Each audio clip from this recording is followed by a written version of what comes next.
hoje ainda é terça-feira, acho que são 28 de julho de 2015. Estou voltando para casa. Tive a terapia, tive gravação em outro estúdio e tive que voltar para o meu próprio trabalho para preparar o material que tem que estar pronto amanhã. E agora são 10 horas da noite. Estou voltando para casa, morta de saudade das minhas cachorras. Hoje tive uma sessão difícil na terapia porque não tratou de relacionamento, família necessariamente ou qualquer coisa assim, mas de um impasse ético, político que eu vivo, que é o de participar, assim, ou de estar engajada em algum tipo de militância desde a minha pré-adolescência, minha infância e pré-adolescência. Então, assim, ser representante de sala, de aula na escola e depois ter entrado no Grêmio Estudantil quando eu estava ainda no que chamavam primeiro grau, sabe? Hoje é ensino fundamental.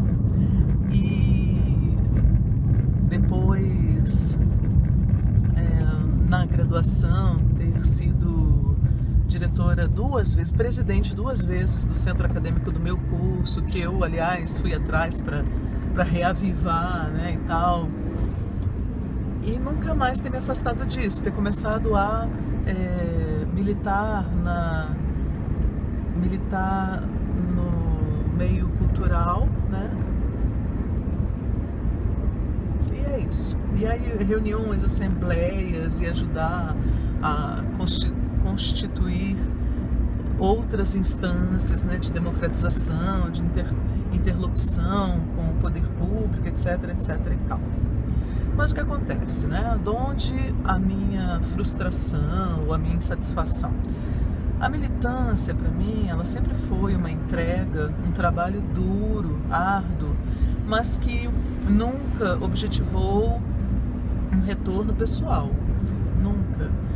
Eu tô aqui, mas porque eu quero um cargo, ou porque eu vou colar em não sei quem, porque não, eu sempre lutei muito pelo que eu realmente acreditava, pelo que eu realmente acredito, né? Uma das coisas que eu acredito é uma democratização real, verdadeira e profunda dos recursos, né, de todos eles, inclusive na área cultural. E daí a minha influência muito forte é, por incrível que pareça, né, platônica e rousseauista. Eu realmente levei um susto quando entrei no meu primeiro mestrado e estudei e compreendi melhor as ideias de Platão e de Rousseau, e compreendi que eles se posicionam contra as artes miméticas, contra Rousseau mais abertamente ainda, contra o teatro mesmo, né? Ele que foi um homem de teatro. Mas depois de anos dando aula e usando esses autores e outros, né, para explicar ali a história das artes e do teatro e tal, eu compreendo os motivos deles, eu compreendo. E eu faço uma analogia com o meu próprio tempo. O problema é que as artes são sofisticadas, sim, são um conhecimento sofisticado, mas elas não precisam ser elitistas. Esse conhecimento ele poderia ser compartilhado por todo e qualquer cidadão. A questão é que há uma concentração, né? Inclusive de recursos para a realização das obras. Então são sempre os mesmos que ganham, agora na era da editalização, né? Então são os mesmos, mais ou menos os mesmos que sempre ganham e tal. Há uma concentração por meio de favorecimento, de apadrinhamento mesmo, das brechas, né? Então é muito complicado, é muito difícil. E no Brasil, o que eu sinto, o que eu depreendo da minha própria experiência é que não há democracia. Nós ainda não sabemos o que é isso, que é realmente coabitarmos, né? Debatermos e avançarmos em um ambiente democrático. É altamente tirânico disfarçado. Então, assim, para os amigos tudo, né? Para os que discordam, para os divergentes,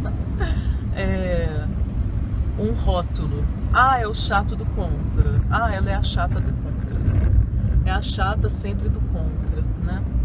Eu conheci essa denominação quando eu estava na graduação já, assim, né? Ou seja, muito cedo na minha vida. Como eu ia, né, brigar pelos direitos ou interesses dos estudantes, aí, pronto, lá vem a chata do contra, né? E virei meio que uma Joana d'Arc, porque você vai para o sacrifício gratuitamente, né? Não ganho nada com isso, pelo contrário, ganho irritação, desgaste, né? Assim, minha indignação aumenta, só isso. E hoje meu terapeuta me pôs contra a parede mesmo, assim, ele falando, eu não acredito em nada desinteressado, assim, totalmente desinteressado, assim. Por mais nobre que seja o seu ideal, por mais inteligentes que sejam certas ideias que você tenha, o que você ganha, assim? Será que não é um caminho, um meio que você encontrou para continuar a alimentar a autocomiseração, né? A autopiedade, essa coisa toda do autoflagelo também, né? Se chicoteia, eu tento, mas eu não consigo, porque é muito injusto. Então foi um encontro bastante desconfortável hoje, né? Por um lado, eu admito, realmente, eu acho que dá vazão mesmo a essa neurose da autocomiseração, né? Do autoflagelo. Mas por outro lado, também há um aspecto que é muito concreto, que é o desse cenário no Brasil. E é mesmo, e é fato, né? Eu não preciso me estender muito aqui para comprovar que nós vivemos num país profundamente injusto em todas as esferas, inclusive cultural, que é aquela que quando eu entrei na graduação eu ainda tinha uma ilusão, ou seja, eu idealizava porque eu acreditava que os artistas eram pessoas mais evoluídas, logo desapegadas. Mentira, é uma mentira deslavada isso. Tá aí as estrelas que não me deixam, né, sem ter como ilustrar, porque o que mais tem aí são elas precisam, elas buscam, elas cultivam, elas vendem a alma por essa idolatria e para ter fama e dinheiro e qualquer novo talento ou qualquer outra pessoa significa uma ameaça e etc. Ou seja, né, uma reprodução da mentalidade capitalista, segundo a qual para eu ter eu preciso que o outro não tenha. Uma lógica da falta, né? Diferente, completamente oposta à lógica da soma ou multiplicação, que é a lógica do compartilhamento. Bom, aí eu estava lá falando com ele sobre isso. Então, tanto em termos feministas, né, eu fico ainda muito chocada como as mulheres machistas conseguem se dar melhor ainda. Por quê? Em alguns ambientes. Por quê? Porque elas são as que detonam as outras mulheres, porque as veem como adversárias, inimigas, né, etc e tal, reproduzem, né, a violência. Como elas puxam o saco, né, são aduladoras e tal, dos homens. E aí de quaisquer homens, tenham esses homens mérito ou não, né, assim. Na verdade, para elas, na lógica delas, o natural é isso mesmo. Ficar lá paparicando os homens e destilando seu veneno contra as outras mulheres. E eu também falando disso, eu falei, nossa, eu nunca vou conseguir, não vou conseguir fazer uma coisa dessas. E não é nem, eu queria, mas eu não consigo. Não, eu não quero e não vou fazer, né? E cheguei à conclusão de que certas mulheres que fazem escolhas como as que eu faço acabam sofrendo retaliações mesmo. Retaliações, né? São como que punidas. Há vários momentos, em vários ambientes, para elas serem lembradas de qual é o seu lugar. Você não é como eu, você não é um igual a mim que sou homem, né? Logo, você não tem esse direito, né? Como assim essa autonomia toda? Como assim você discorda de mim abertamente? Como assim você me confronta nas reuniões desse jeito? E aí agora eu até lembrei da faculdade lá, da instituição, que na verdade é vendedora de diplomas, né? Na qual acontecia isso, né? Como a maneira como eu era tratada nas reuniões dos docentes era essa. O subtexto era: como assim você está questionando e está colocando em pauta isso tudo? Como assim você ousa, né, me questionar? E quando na verdade são todas as arbitrariedades do mundo mesmo, né? Agora, as pessoas são mais desonestas do que honestas, né? O que tem de colega compactuando com toda a sujeira lá é uma coisa assim inacreditável. E aí é por isso que pessoas como eu se tornam mais difíceis ainda, né? Também porque você olha para o outro e como que você vira um lembrete, né, dessa mediocridade ou covardia ou mau caratismo do outro. Aí, avançando, porque a conversa é longa, né, 1 hora. E aí, mas resumindo, cheguei à conclusão de que preciso repensar tudo isso, né, minha participação nessas coisas. Se ela é estéril, para que eu tô lá, né? Se as pessoas estão lá para tirarem o seu naco, para que eu tô lá? E não é nem que eu não me engajasse mais efetivamente, mas isso só aconteceria se fosse em um projeto de sociedade, logo de administração de um determinado locus, no qual eu acreditasse piamente. Aí sim, né? Aí você se entrega de corpo e alma. Não sendo assim, bom, aí eu tenho que repensar. E aquela coisa, né, gente, é que nem casamento ruim. Ou você consegue melhorar a situação, ou você não consegue melhorar, você sai, né? Você se afasta, sai fora, acaba com aquilo. É exatamente isso que eu vou ter que avaliar no tocante à minha militância, porque a minha militância ela é intermitente exatamente por isso também, né? Porque tem momentos que eu fico tão saturada e tão escandalizada com o que eu vejo, com o que eu testemunho, com o que eu ouço, com tudo, que eu preciso me afastar, porque eu não dou conta, sabe? Eu não tenho estômago para tudo isso. Eu preciso me afastar. Antes eu era mais feroz, né? Eu era mais bélica, já disse isso, já era bem bélica. Logo eu tinha uma ferocidade que me fazia ir para o embate aberto. E eu como que transmutava essa indignação, esse espanto, né? Esses sentimentos, né? Esse atordoamento. Transmutava isso em agressividade. E atacava, né, o que me agredia. Mas eu mudei, então, nesses últimos anos, e estou aprendendo a me comportar nessa nova forma de ser, né?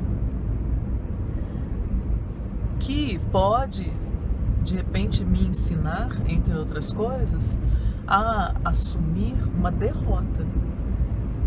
Eu sou a derrotada ética e politicamente, né? Paciência, aprendizados da vida, né? A gente está no Brasil desse congresso, o Brasil dos coronéis, né? O Brasil dos políticos e ocupantes do primeiro escalão e segundo escalão e do judiciário e que nós conhecemos, né? Que nós temos, corrompido, sujo, enlameado, né? Contaminado. Enfim, aí também eu fiquei horrorizada, né? Hoje foi um dia assim meio dia, sabe a hora do espanto? Uma coisa meio assim. Eu liguei a TV, né? Tava lá no trabalho, até agora tarde, né? Até bem tarde da noite. Aí liguei a TV para acompanhar os telejornais, coisa que eu não faço há anos, né? Aí, minto, acho que até enquanto eu tinha lá a TV por assinatura, eu até assisti alguns telejornais, mas nenhum da TV aberta. Aí hoje liguei lá, fiquei sabendo. Gente, eu fiquei escandalizada. No meio da, assim, ia começar um teledramalhão, eu pulava, saía correndo do canal, né? Mas não pude evitar algumas publicidades, algumas divulgações desses dramalhões. Aí um deles assim, fulana teve sua inocência roubada. Aí aparecia assim a cena, né, um close na personagem, ela deitada assim, chorando, né? Mas não perdeu sua vontade de amar. Gente, vontade de quebrar a TV.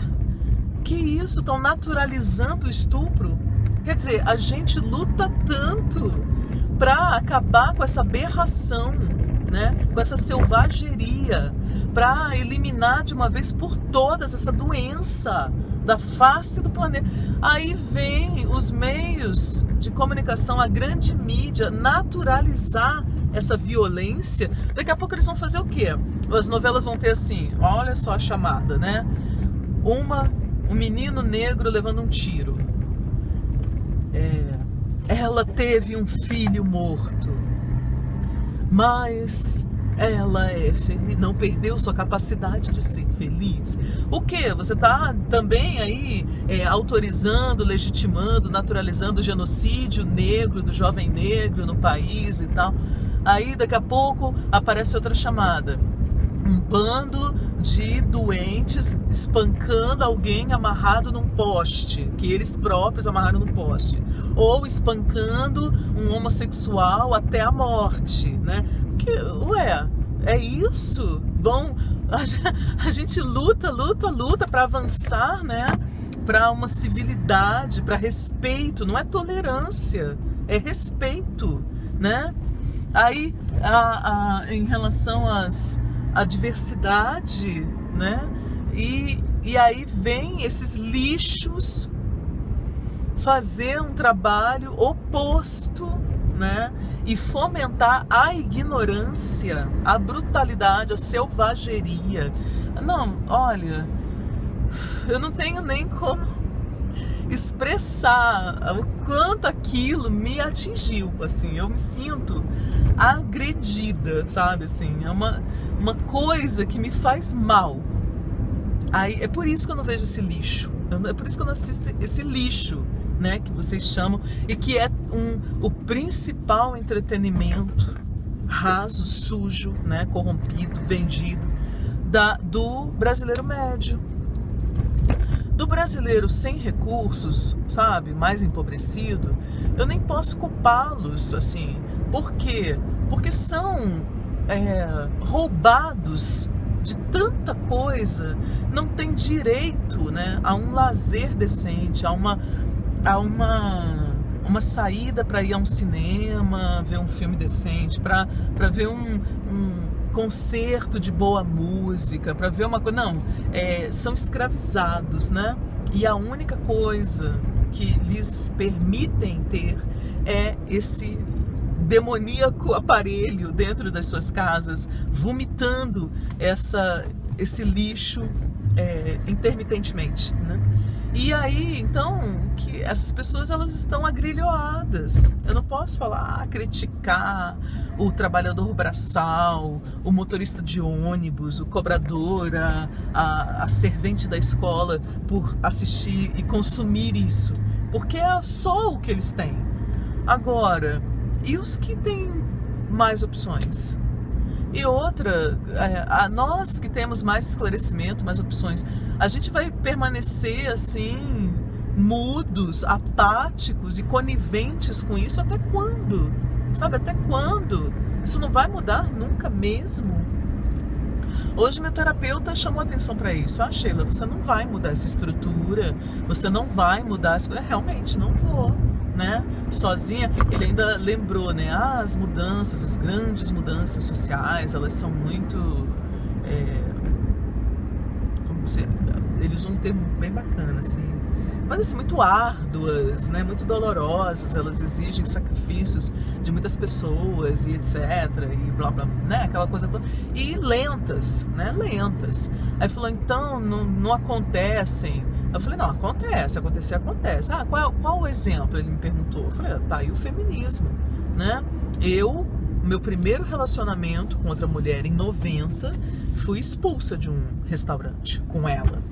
Agora, hoje, né, em 90, aí hoje, quase, sei lá quantos anos depois, 20, 30 anos, ninguém é expulso de um lugar por dar um beijo na namorada, por esquecer, né, estar desatento e dar um beijinho na namorada. Porque também não foi um chupão, né? Então, assim, há avanços, apesar de sabermos que também há um recrudescimento da parte conservadora e ignorante. Tá? Estão aí os espancamentos e os ataques a homossexuais, a transexuais, que não me deixam mentir. Sim, há, né? Essa força, essa onda contrária, nefasta, né? Doentia, patológica. Mas que nada mais visa, né, do que a escravização das pessoas e poder. Aí eu fiquei assim tão perturbada hoje, porque foi uma dor, sabe, uma dor que não é aquela dor dilacerante que aí você chora até ela passar. Não, uma dor assim, profunda, incômoda, que se espalha pelas suas entranhas, por baixo da sua pele toda, e você tá completamente impotente em relação a ela, assim. Só lhe resta senti-la, porque é a impotência, né, da tentativa de uma atuação numa esfera que é pública, né, uma atuação política, politizada, né, como cidadã, e que apenas frustrante. Então, gente, enquanto estamos por aqui, né, vamos ver o que acontece, como é que a gente vai lidando com essas coisas, como é que a gente vai sobrevivendo, né, a essas situações, a essas circunstâncias. Minha nossa, coração na boca de novo, né? Eu saí de manhã, esqueci de pegar dinheiro e aí tô com o tanque de gasolina na reserva da reserva de novo. Aí, adivinha, né? Como eu moro em Minas Gerais, o posto mais próximo fica a quilômetros. Então eu fico naquele medo, assim, será que amanhã eu vou conseguir chegar até o posto para abastecer? Eu não aguento mais esse meu próprio caos, né? Essa desorganização. Eu tô me sentindo exaurida, sabe? Assim, tanta coisa para fazer, que nem eu expliquei para umas amigas ontem. São tantas as coisas para fazer que eu tô simplesmente esquecendo. Eu acho que é um mecanismo de defesa, né? Boa noite. É um mecanismo do meu corpo para se defender, que é porque eu não tô suportando mais tanto estresse, essa carga tão pesada. Então, gente, agradeço muito a companhia, paciência, como sempre, e sigamos nessa batalha diária, né?